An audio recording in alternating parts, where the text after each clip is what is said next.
Сәлеметсіңдер ме балалар? Бүгін әдебиеттік оқу 21-ші сабақ. Бүгінгі тақырып Том мен Бекки. Бүгінгі сабақта мәтіндегі оқиғаны әрі қарай жалғастырып, немен аяқталатынын болжай аласың. Бірінші тапсырма: берілген мәліметтен үш сөйлем құрап айт.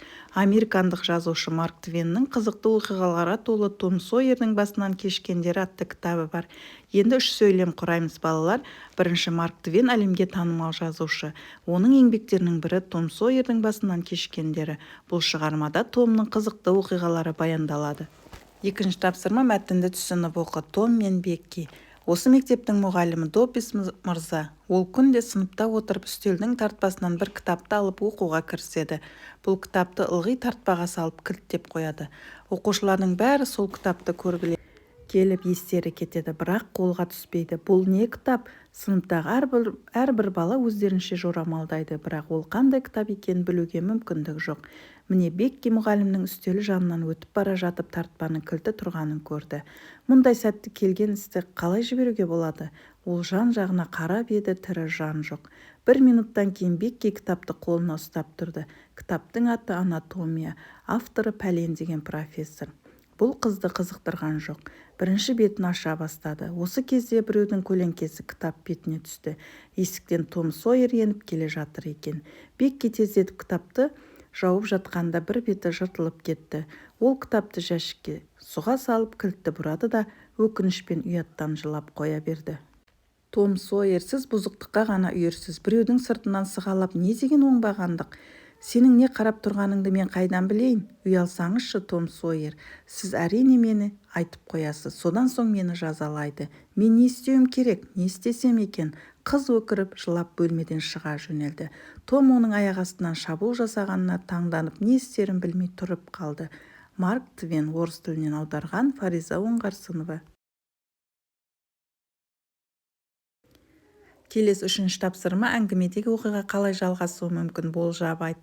Оқиғада Том Беккидің кітапты тартпадан алғанын және бір бетін жыртқанын Доббис мырзаға айтып беруі мүмкін.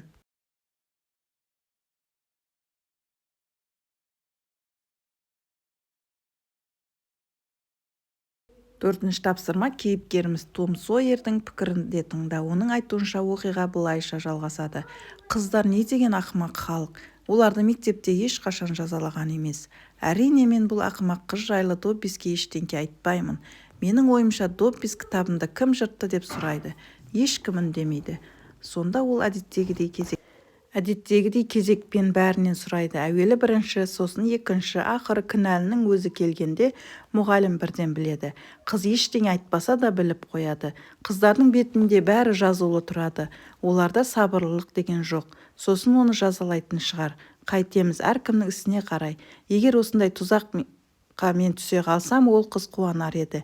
Енді менің терімді өзі жамылып көрсін. Марк Твен, орыс тілінен аударған, Фариза Оңғарсынова. Мәтіннен менің орнымда болып көрсін деген мағынада айтылған тіркесті тап, есіңде сақта. Бұл сөз балалар менің терімді өзі жамылып көрсін деген мағынаны береді екен. Қыз балалар туралы пікірімен келісесің бе? Пікіріңді білдір. Томның пікірімен келіспеймін. Ол қыздарды әділетсіз сынайды. Барлық қыздар бірдей емес, әр адамның мінезі әртүрлі. Соңғы 7-ші тапсырма: Беккиге қандай кеңес берер едің? Беккиге кеңесім: шындықты мойындаудан қорықпа. Қателік жасасаң, оны жасырмай мұғалімге ашық айт. Бұл сенің батылдығыңды және жауапкершілігіңді көрсетеді.